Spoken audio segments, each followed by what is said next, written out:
오늘 우리에게 주시는 하나님의 말씀은 구약성경 잠언 28장 1절 말씀입니다. 구약성경 942페이지 잠언 28장 1절 말씀 제가 봉독하겠습니다. 악인은 쫓아오는 자가 없어도 도망하나 의인은 사자같이 담대하니라. 아멘. 본문 말씀 잠언 28장 1절 말씀, 우리가 사자처럼 담대해지려면 이라는 제목으로 하나님의 말씀 선포하도록 하겠습니다. 이 본문 말씀의 짧은 이 내용을 보면 우리가 한 번에 파악이 되잖아요. 그런데 이 제목이 본문 말씀하고 완전히 같은 방향, 뭔가 일치되는 것 같지 않은 면이 오늘 좀 있죠. 제가 보통 설교에서 제목을 정할 때는 본문 말씀을 거의 이제 다른 표현으로 말한다거나 그 핵심을 요약하는 이런 식인데, 오늘은 의인은 사자같이 담대하니라 했는데 담대해지려면 이렇게 했잖아요. 근데 다른 말씀도 그런 경우가 물론 많지만 이 잠언 말씀은 이렇게 곰곰이 겹겹이 속속들이 궁리해 보도록 이 지혜로운 자들이 하나님의 영을 받아서 이렇게 기록한 함축적인 지혜의 말씀이기 때문에 그 안을 들여다보고 또 묵상하다 보면 우리가 담대해지려면 어떻게 해야 하는지도 핵심 주제로서 가르쳐주고 계십니다. 그리고 담대해질 거다라는 이 본문 말씀 표면의 그 약속, 가장 중요한 약속도 우리에게 주십니다. 네. 최근에 배우 김혜수 씨의 인터뷰를 보았어요. 근데 김혜수 씨가 데뷔한 지 35년이 됐더라고요. 그런데 아직도 새로운 영화를 촬영을 앞두고 있을 때 2, 3주 이제 전이 되면 막 불안해서 두려워서 밥을 차려놓고서도 먹으려다가 막 엉엉 울고 그런데요. 도망가고 싶고 그리고 또 공격적이 되고 잠도 못 잔다고 해요. 그래서 막 배우들이나 스태프들 만나면 막 세게 얘기하고 막 울고. 그리고 오늘 중요한 촬영 전날에 이제 영화 촬영이 시작되는데 숙소에서 염려로 이제 새벽 3시까지 잠을 못 잔 거예요. 그래서 대본을 또 읽어볼까 말까, 또 읽으면 뭐 도움이 될까 이러고 이제 잠을 잘까 하는데 옆방에서 같이 주연을 맡은 배우 이선균 씨가 소리를 지르더래요. 그 이선균이라는 어떻게 보면 대배우죠, 배우로서는. 그런 분도, 김혜수 씨 같은 분들도 두려워서 떠는 거예요. 그런데 이 김혜수 씨가 인터뷰 말미에 심지어 송강호 씨도 잠을 못 자고 촬영장에 온다, 중요한 촬영 있을 때 뭐 그럴 때가 있다, 이런 얘기를 해요. 이처럼 두려움은 우리를 정말로 힘들게 만들어요. 밥도 못 먹게 하고 막 화를 내게 하기도 하고 슬프게도 하고요. 두려움이라는 게 우리를 막 심하게 아프게 누르죠. 두려움은 다른 어려움이나 위험이 없을 때조차도 두려움 그 자체만으로도 우리를 쇠락하게 만들기 충분합니다. 그만큼 강력한 악이에요, 두려움이라는 것 자체가. 그리고 실제로 위험과 힘든 일들이 함께 있을 때에는, 책임 같은 것들이 또한 있을 때에는 두려움이 그때 밀려오면 그때의 비참함은 정말 이루 말할 수가 없죠. 그런데 본문 말씀은 우리가 두려움을 이기고 사자처럼 담대해지도록 우리를 인도해 주시는 말씀입니다. 이 기쁜 말씀에서 악인이란 예수 그리스도를 믿지 않는 불신자들을 뜻합니다. 성경에서 또 여기서 의인이란 예수님을 믿는 성도를 의미해요. 성경에서 악인과 의인은 대체적으로 그런 의미로 쓰이고 이 본문 말씀도 그렇게 쓰이고 있어요. 그렇지만 이 말씀이 모든 성도가 다 사자처럼 담대하다라는 뜻은 결코 아닌 것을 우리가 잘 알죠. 경험적으로도 그 사실을 알잖아요. 우리가 항상 사자처럼 모든 성도가 언제나 담대하지는 않잖아요. 왜 성도도 두려움에 사로잡히는가 하면 이 땅에서의 우리의 삶이 마치 악인처럼 살 때가 있고 또 의인답게 살 때가 있기 때문입니다. 우리가 마치 악인처럼 살 때는 성도임에도 불구하고 사자와 같이 담대하기보다 두려워 떨게 되고요. 우리가 의인답게 주님의 몸된 교회답게 그 행복한 자들답게 살 때에는 담대하게 되는 것입니다. 성도가 얼만큼까지 두려움에 사로잡힐 수 있는가를 가르쳐 주시는 말씀이 있어요.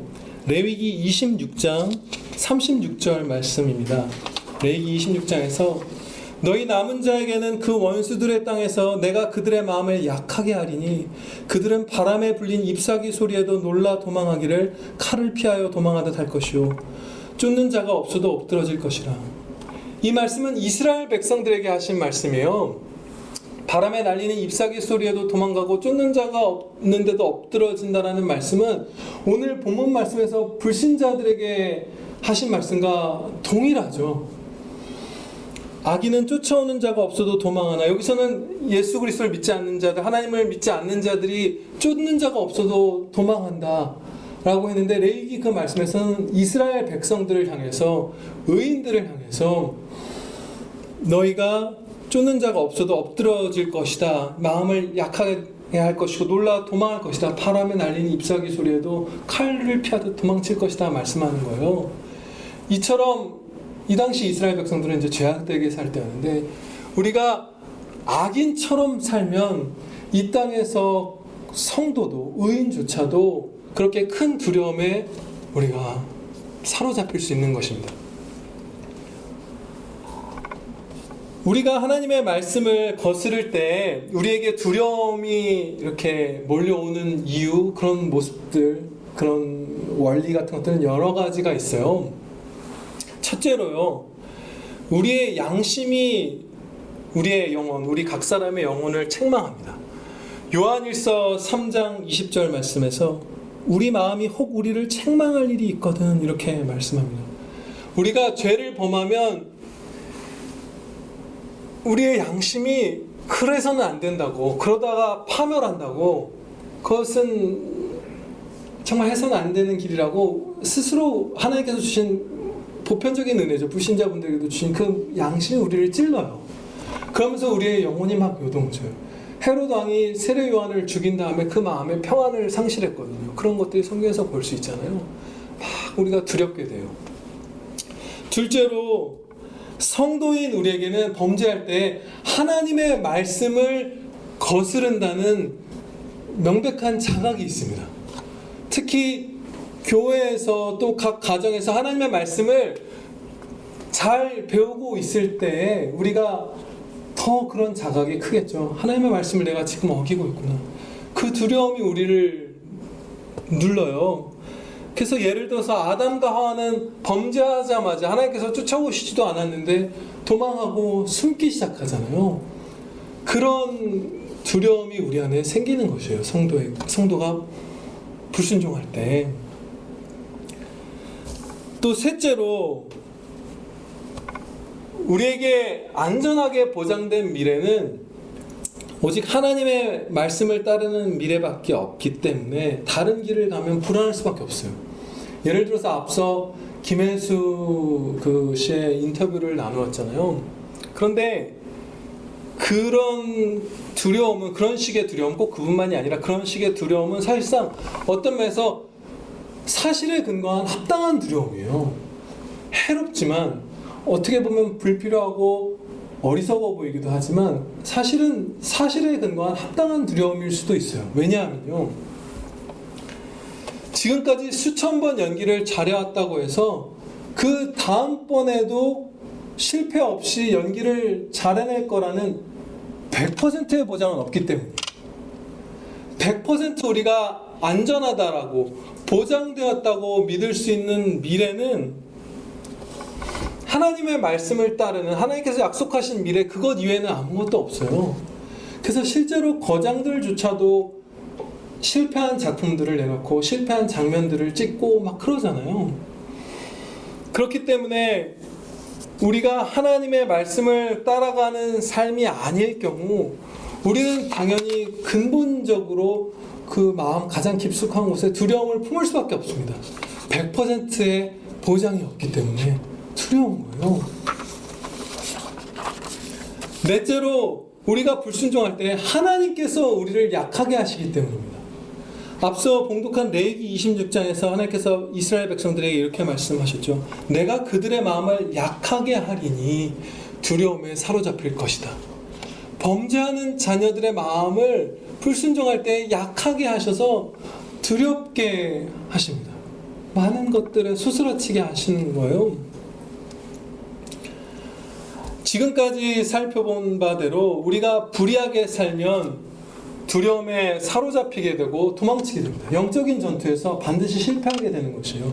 세상적으로는 혈과 육의 싸움에서는 어느 정도 뭔가를 해낼 수 있어요.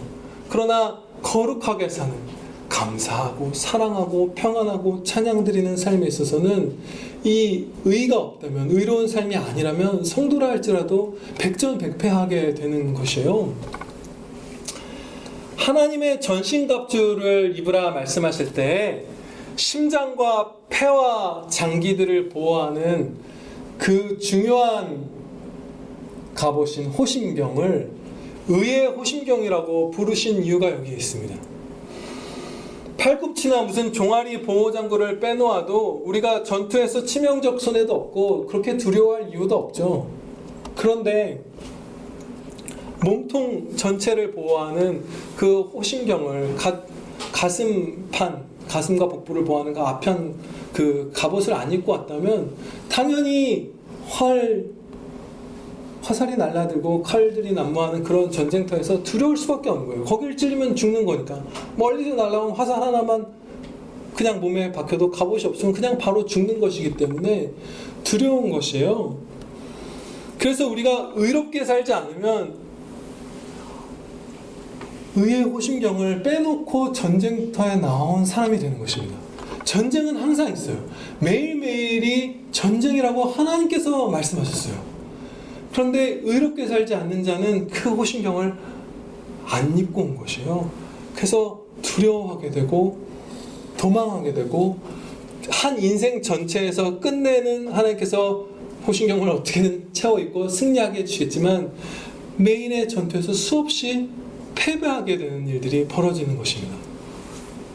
그런데 이러한 불의한 삶, 그런 호신경을 벗어놓은 삶은 우리와 멀리 있지 않습니다. 왜냐하면 우리가 예수 그리스도의 이름이 아니라 나를 높이기 위한 삶을 사는 모든 순간이 불의한 것이고 하나님의 말씀을 신뢰하지 않는 그런 삶들이 다 불의한 것이고요.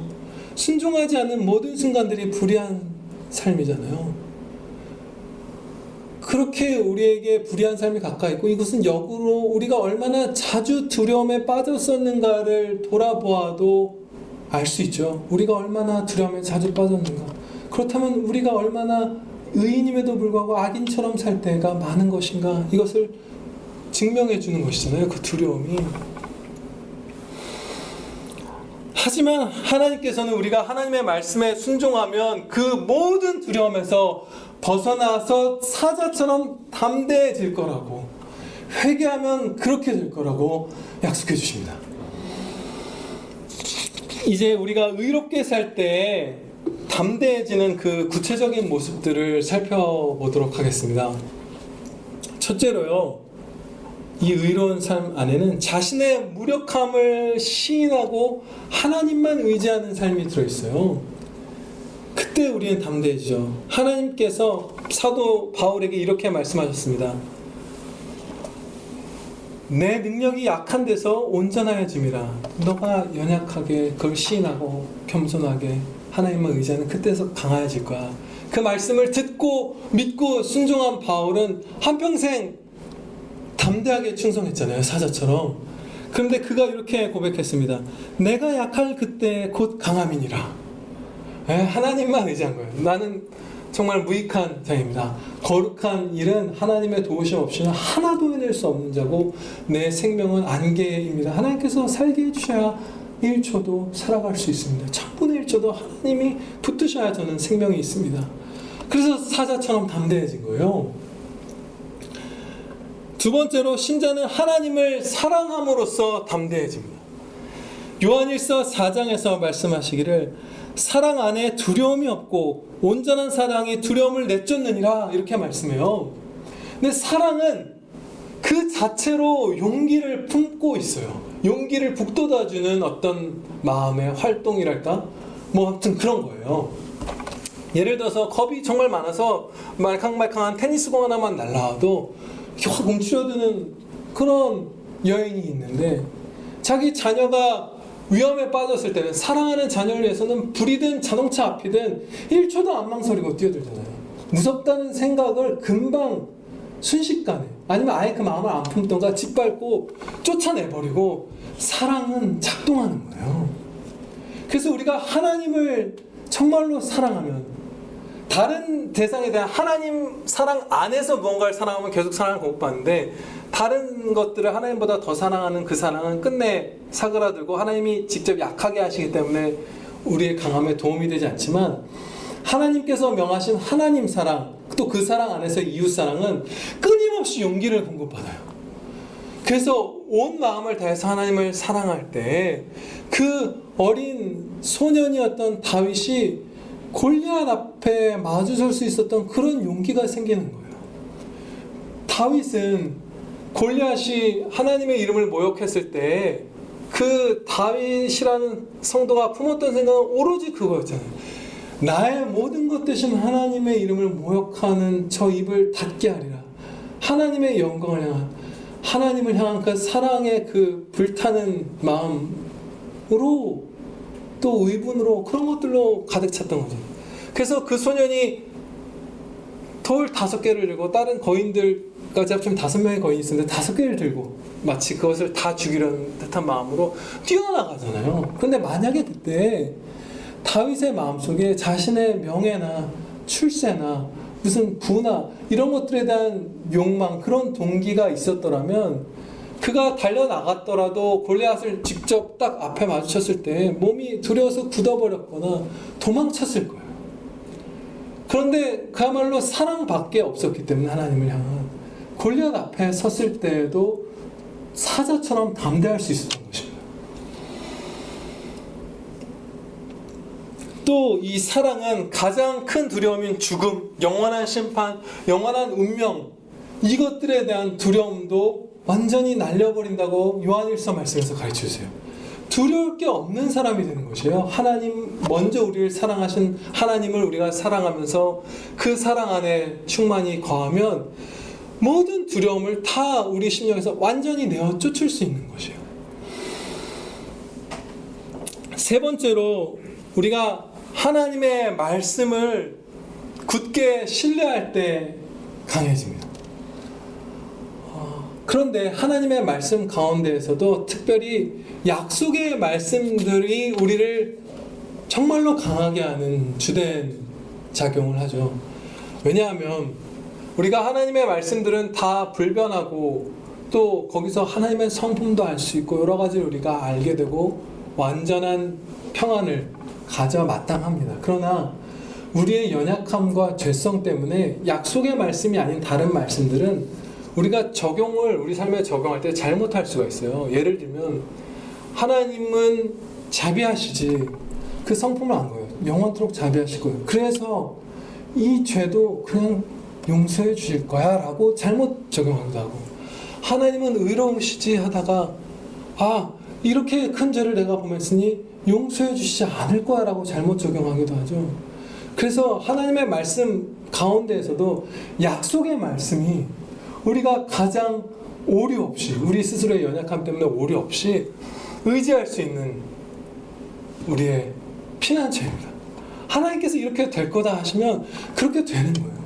의인은 사자처럼 담대해질 거다 하셨으면 우리는 그렇게 될 거예요. 다만 우리가 더 하나님께 빨리 충성할 때, 더 많이 충성할 때 우리가 먼저 속히, 그리고 더 온전히 담대해질 것입니다. 기도드리시겠습니다. 아버지 하나님, 저희의 두려움에서 저희가 얼마나 많이 정욕을 쫓아 사는지 발견할 수 있게 하여 주시옵소서. 우리의 영혼이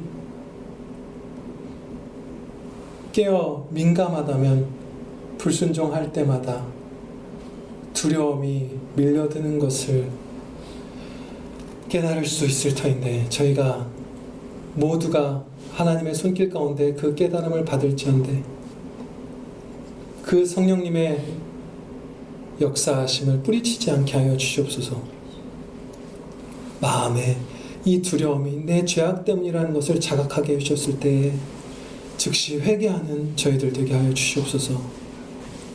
그리고 날마다 순종하면서 예수님을 높이기 위하여 살고, 예수님을 신뢰하여 살고, 예수님을 의지하여 살고, 예수님을 사랑하여 살면서 사자처럼 용감하고 용기 있고 담대한 자들 되게 하여 주시옵소서. 두려움의 그 비참함을 저희는 다 맛보았습니다. 이 땅 가운데 태어나 살아가는 사람이라면 누구나 두려움에 짓눌려서 신음할 때가 있었습니다.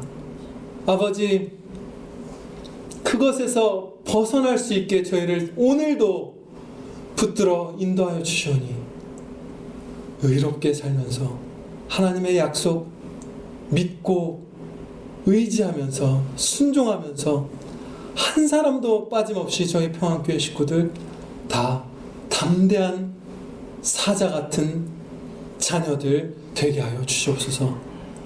예수 그리스도의 이름으로 기도하렵나이다. 아멘.